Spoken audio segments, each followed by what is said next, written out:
Melabu, Aceh Barat, ya, Aceh Besar, Belang Pidi, Cakingon, Bena Meriah, ya, Pidi Jaya, Idi,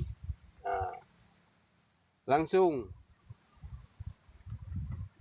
bisa ngambil di tempat ataupun kami kirim, ya. Biasanya kami antar ke sana.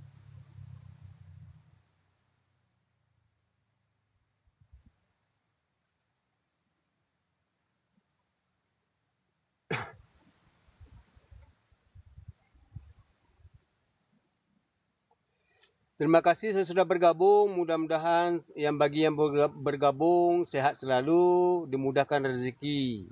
Ya. Bagi yang mau komentar silakan berkomentar. Yang bagi yang suka jangan lupa tekankan tombol I love you. Ya. Bagi yang mau berbagi pengalaman